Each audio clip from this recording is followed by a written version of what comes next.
오늘의 말씀의 제목이 하나님의 자녀라는 말씀입니다. 오늘의 말씀 요한일서 3장 1절에서부터 7절까지 말씀을 제가 쉽게 여러분에게 다시 한번 들려드리겠습니다. 아버지께서 우리에게 얼마나 큰 사랑을 베푸셨는지를 생각해 보십시오. 하나님께서 우리를 자기의 자녀라고 일컬어 주셨으니 우리는 다 하나님의 자녀들입니다. 세상이 우리를 알지 못하는 까닭은 하나님을 알지 못하기 때문입니다.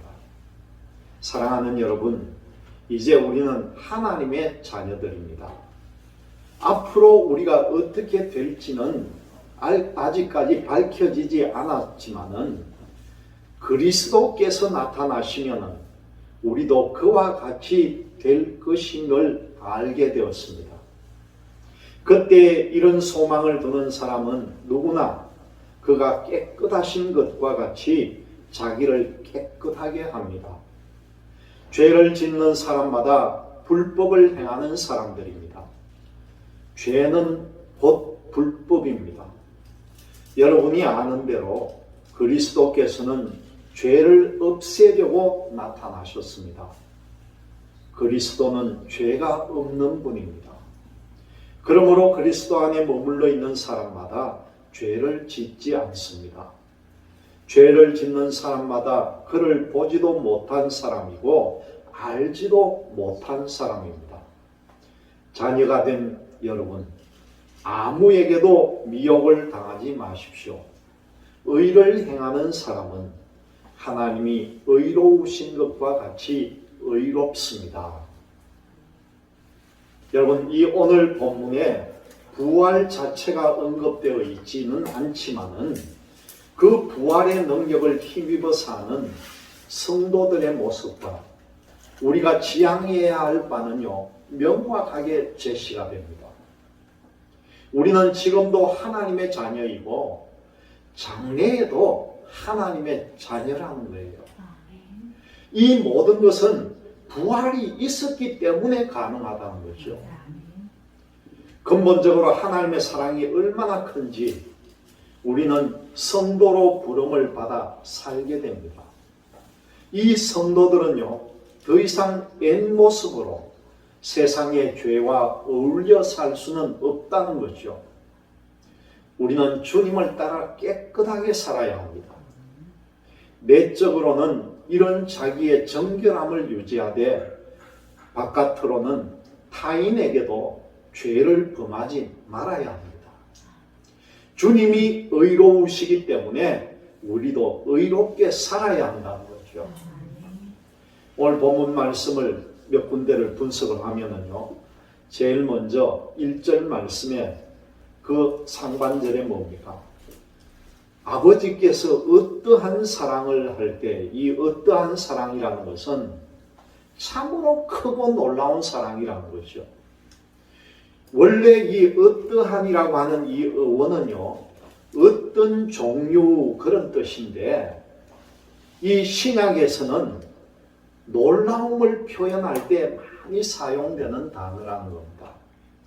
이것은 얼마나 큰 사랑인지를 우리에게 표현해 주는 말입니다.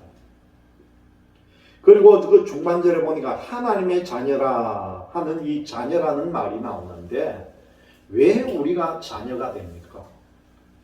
그리스도인이 하나님으로부터 낫다는 이 사실만으로 우리는 이 세상에 하나님의 자녀가 되었다는 것이죠. 그 사상에서 근거를 해서 우리는 모두가 자녀의 신분을 가지고 있다는 겁니다. 두 번째로 보니까 또 3절 말씀에 소망을 이라는 말씀이 나옵니다.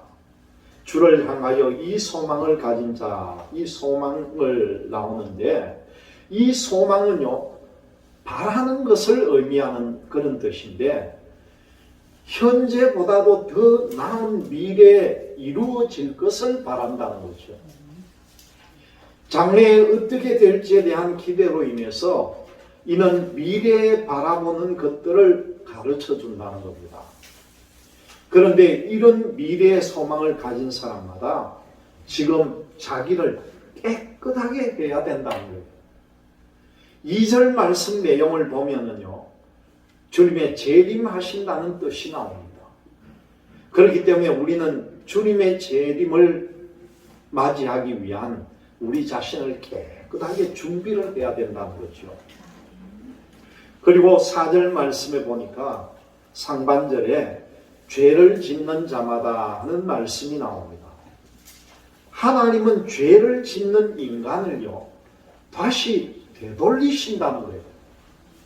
죄악에 빠지기 전에 구원하셨다기보다 죄에 빠졌던 우리를 구원하셨다는 겁니다.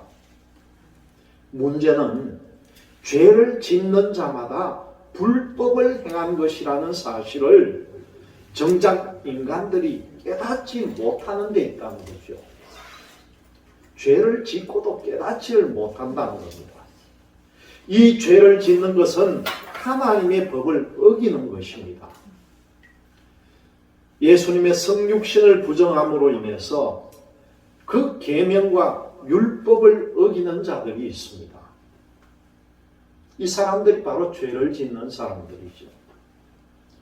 7절 말씀 중반절에 보니까 미혹하지 하는 그런 말씀이 나옵니다. 너희를 미혹하지 못하게 하라, 그렇게 말씀합니다.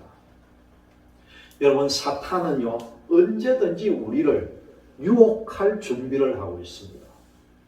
틈만 있으면 파고듭니다.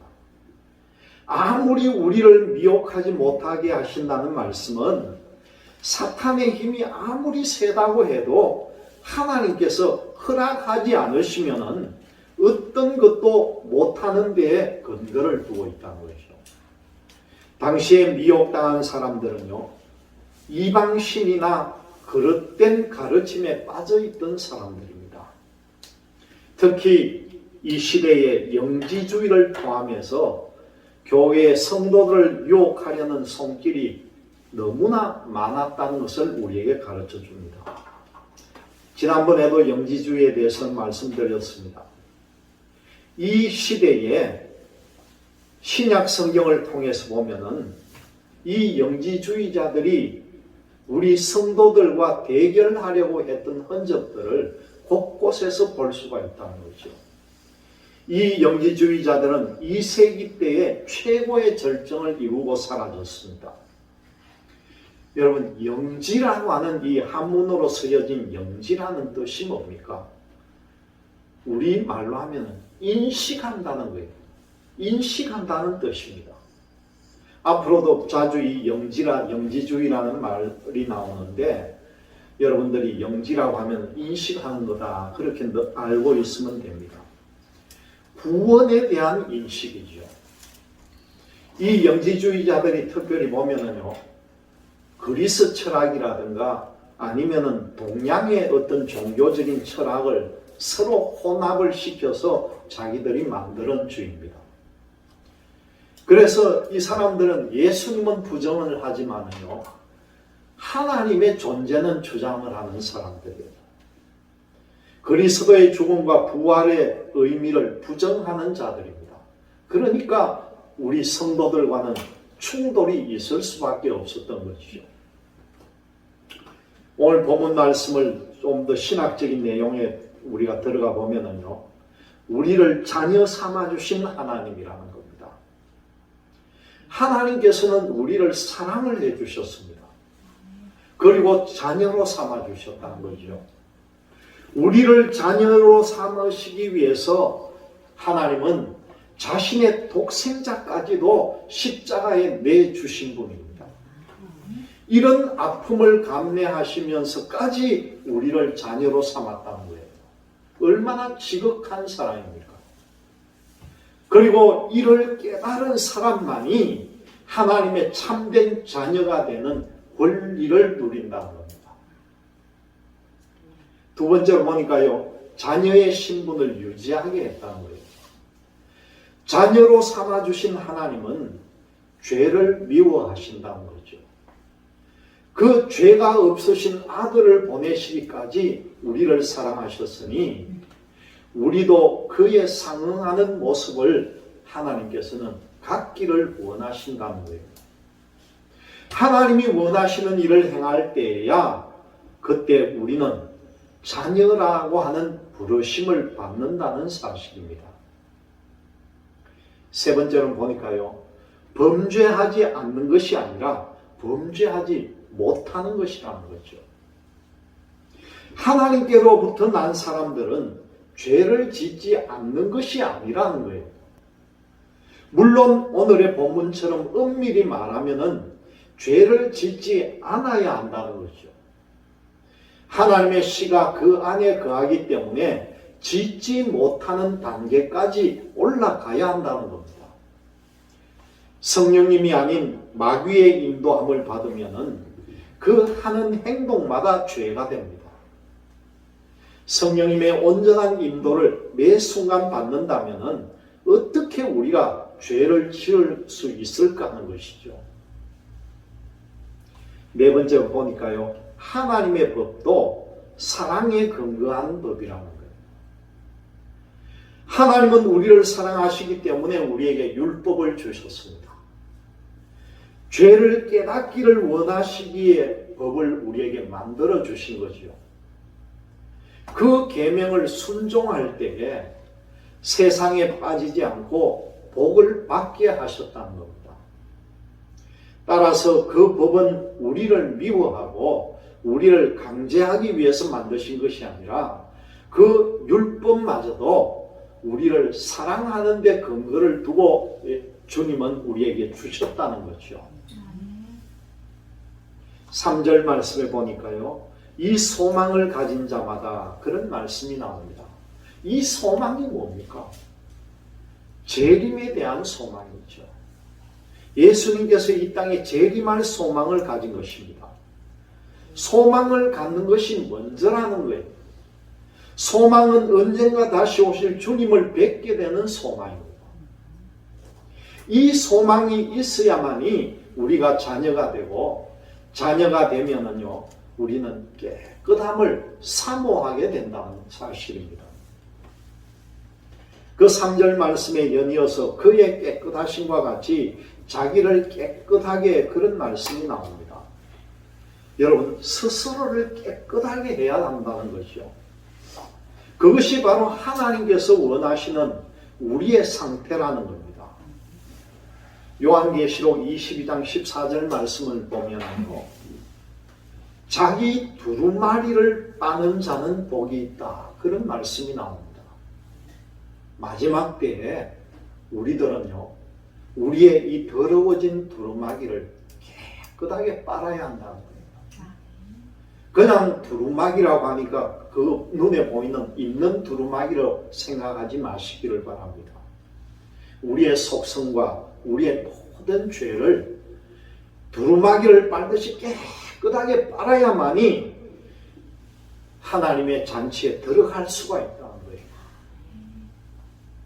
죄를 미워하시기 때문에 우리도 깨끗한 상태를 유지하기를 원하신다는 거죠. 우리는 태어나서 처음부터 깨끗한 상태로 살아갈 수는 없습니다. 그러나 이 복음의 능력으로 깨끗함을 입을 수는 있다는 것이죠. 5절 말씀을 보니까 그가 우리 죄를 없애려고 나타나신 것을, 그런 말씀이 나옵니다. 이것은 나를 위해서 나타나신 것임을 알아야 한다는 거예요. 예수님은 스스로를 위해서 오시지 않았습니다. 스스로 세상의 왕이 되심을 사람들에게 각인시키고자 오신 것이 아니라는 것이죠. 죄에서 멀어지고 믿음이 자라고 그 삶이 불법에서 멀어지게 하기 위해서 예수님께서는 이 땅에 오셨다는 사실입니다. 6절 말씀에 보니까 그 안에 거하는 자마다 범죄하지 아니하나니, 그런 말씀이 나옵니다. 범죄하면은요, 그리스도에 속한 자가 아님을 알고 그 죄를 경계를 해야 한다는 거죠. 죄를 지으면서도 여전히 성도인 척하면서 살아갈 수는 없다는 겁니다. 여전히 찬송도 부르고 기도는 할 수가 있습니다. 그러나 죄 안에 거하게 되면은요, 이미 하나님의 자녀가 아니라는 사실이에요. 여러분들도 체험할 겁니다. 여러분들이 겪어보실 거예요. 내 마음 속에 불의가 있거나, 내 마음 속에 죄가 있거나, 내 마음 속에 남을 정오하는 것이 있을 때에 여러분들 기도가 됩니까? 기도가 됐습니까? 내 마음이 평온함이 있고 내 마음에 정결함이 있고 하나님의 의가 살아 움직일 때에 기도가 되게 돼 있는 거죠. 내 마음 속에 불의함이 있으면 절대 기도가 될 수가 없고 하나님도 응답해 주시지 않는다는 거예요. 죄에서 멀어지면 하나님의 자녀가 됩니다. 그런데 죄 안에 거하면은요, 벌써 하나님의 자녀가 아니라는 것을 여러분들이 꼭 기억하셔야 된다는 겁니다. 세상에 흩어져 있는 교인들을 어떻게 모을 것인가? 그리고 깨어진 이 공동체 교회를 어떻게 다시 세울 것인가? 이것을 이미 그 옛날에 고민한 사도가 있었다는 겁니다. 그 사도가 누구입니까? 오늘 말씀에 나온 바로 이 요한이라는 거예요. 요한은 이 요한 서신이 쓰일 당시에 이 악한 사상이 교회에 침범해 있다는 것을 가장 뼈저리게 느낀 사람입니다. 지금 생각해 보면요, 거의 2000년 전이나 지금이나 다를 바가 없는 상황이에요. 오늘날의 이 시대의 교회는요, 정말 사람들로부터 무관심당하고 배척당하고 또 어떤 교회가 보여주었던 그 부족한 점 때문에 어떤 낙인 효과를 받고 고통을 받는 그런 시대가 되었다는 겁니다. 이것을 이겨나갈 힘은 교회가 순수하다고 하는 외침으로 충분할 수가 없다는 거죠. 이 당시에도 예수님은요, 신성하시다는 것으로 어려움을 돌파하려고 시도를 했다는 겁니다. 반면에 교회도 어쩔 수 없는 인간의 모임이라는 패배주의가 과연 충분한가요? 그게 문제라는 것이죠. 이 당시에도 이 신성을 무시한 인성만 강조한 움직임이 있었지만은 그것이 교회에 유익하지 않았다는 사실입니다. 현실에도 이 교회가 온 세상의 모범이 되어야 합니다. 그렇다면 신앙의 순수성을 강조해서 무조건 사람들에게 예수를 믿으라고 하면 이것이 해결이 되겠습니까? 정말 불가한 말이라는 거죠. 무조건이라는 말에는요, 빠진 것이 있다는 겁니다. 그게 뭐냐고 하면 하나님의 사랑이 빠졌다는 거죠. 그리고 이 사랑으로 우리가 자녀가 된다는 사실입니다. 우리는 하나님의 사랑으로 말미암아 모두가 하나님의 자녀가 되었습니다. 그래서 우리는 세상을 살 때에요, 하나님의 자녀로서 사람들에게 모범을 보여야 한다는 거예요. 개인적인 삶에서도 여러분 깨끗한 것을 추구해야 합니다. 우리가 하나님의 자녀이기 때문이라는 거예요. 이런 모범적인 삶을 살아야만이 이 시대에 이 떨어져 있는 우리 교회의 영향력을 다시 세울 수 있는 기회를 만들어갈 수가 있다는 겁니다. 우리는 인간이기 때문에 어쩔 수 없이 죄를 지울 수밖에 없는 이런 패배주의도 자녀에게는 그다지 어울리지 않는다는 사실입니다. 죄는 불법이기 때문이라는 거죠. 할 수도 있는 일이라기보다는요, 해서는 안 되는 일이라는 겁니다. 하나님의 자녀라면은 법을 피동적으로 지키는 차원을 넘어서서 의를 행하는 데까지 나아가야 한다는 거죠. 각자 저마다 최선을 다해서 각자의 자리에서 의를 더 높여야 한다는 사실입니다. 어느 날 교회에 출석한 지 얼마 안 되는 한 청년이요, 목사님에게 찾아와가지고 묻습니다. 목사님, 제가 참 예수를 믿고 나니까 너무나 궁금하고 이해가 안 되는 점이 있는데 목사님 한번 저에게 답을 주세요 하고 묻더라는 거예요. 그래서 이 목사님이 나도 별로 크게 아는 건 없지만은 내가 아는 범위 안에서 내가 대답을 해줄 테니까 뭐가 그렇게 궁금한지 너한테 한번 물어봐라, 그렇게 했다는 거예요. 이 청년이 하는 말이, 목사님, 저는 성경을 아무리 보고 또 목사님 말씀을 들어도 왜 하나님이 그 가룟 유다 같은 사람을 만들어 가지고 예수님을 팔게 만들고 그렇게 죽게 만들었는지 아무리 봐도 이해가 안 되는데 목사님 설명을 좀 해주세요 하더라는 거예요. 그래서 그 청년을 앉혀놓고 목사님이 한참을 고심을 하다가 무슨 대답을 해줄까 하다가요, 이 목사님이 그 청년에게 대답한 내용이 뭔지 압니까? 성경적으로 말씀한 게 아니에요. 참 자네 귀중한 것을 깨달아. 내가 목사지만은 나도 정말 궁금한 게 있는데, 내가 이 세상에 잘 산다고 살았지만은 정말 나도 남인데 몹쓸짓 많이 하고 정말 나는 이해할 수도 없는데 내 아를 어떻게 하나님 목사를 만들었는지 도저히 생각해도 나는 감당을 못하겠네, 그렇게 대답했다는 거예요. 그 말을 들은 청년이 가만 생각하더니만은 아, 목사님 그렇군요 하고는 돌아가더라는 거예요. 여러분, 자기 마음대로 하기 좋아하고 죄를 좋아하는 인간의 습성은 영원한 죄의 굴레를 의미를 합니다. 그러나 자기가 좋아하는 죄를 멀리한 일단의 사람들이 바로 희망이 되었다는 거예요. 우리도 이 희망이 전부 되시기를 바랍니다. 죄가 아닌 하나님의 법을 사모하여 힘들고 어려운 길을 선택한 이 창조적인 소수가요, 인류의 희망이 되었다는 겁니다. 오늘 여러분들 모두는 인류의 희망이 되시기를 바랍니다.